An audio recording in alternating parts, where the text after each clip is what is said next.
Caddis Maximus here again, this time with a review of the Craftsman 3/8 inch 12-point deep well chrome socket set.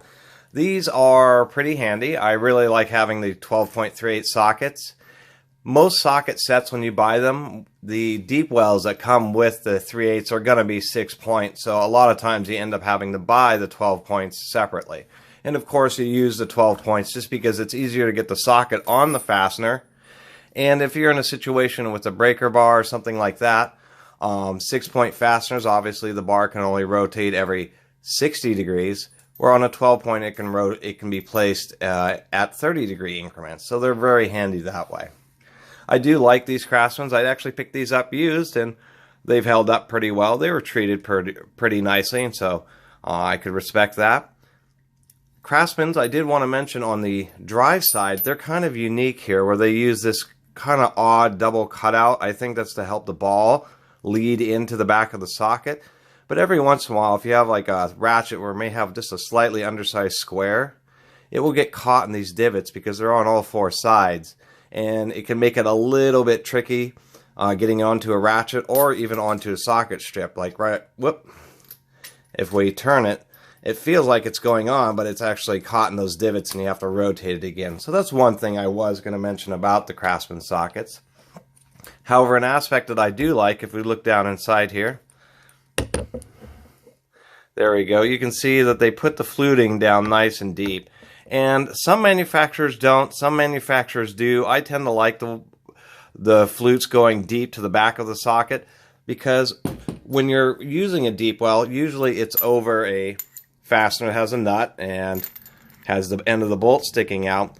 And on some types where the fluting is only shallow, as the nut comes up, the socket rides up and it gets a little bit wobbly, and it's kind of nice when it can be all the way down, and then as you unscrew it, the socket stays in the same place and the nut rides its way up inside the socket. So I do like that aspect. For instance, like on this SK here, you can see where the flutes only go about a ½ inch deep into the socket, and then it's just drilled out otherwise. Not a whole lot else to say about these sockets besides they are sized well. These are the old American made ones. I don't know if they're still made in USA. But the one thing you will notice, if we can see inside some of these, like this big one, and that's something with Craftsman, where the chrome plating is real nice at the top of the socket. But as you get down deeper into the socket, the chrome plating hasn't held up quite as well. There you go. And that seems to be just a property of Craftsman sockets. Some socket manufacturers are really good, and the chrome plating inside and out is absolutely the same. But Craftsman wasn't always as expensive as Snap-on. The deal with Craftsman was, one, it used to be the warranty and being able to go into Sears, and number two, they were good quality for the price. They were reasonably priced and really performed almost as well in many situations as much more expensive brands. That's really how Craftsman built up their reputation.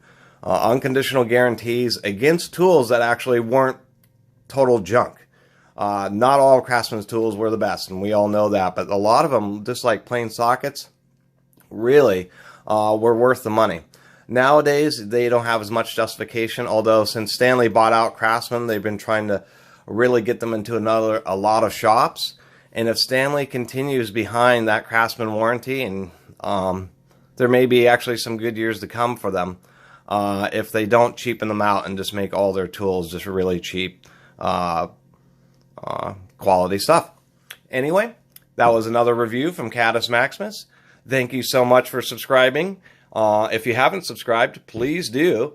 And Caddis Maximus out.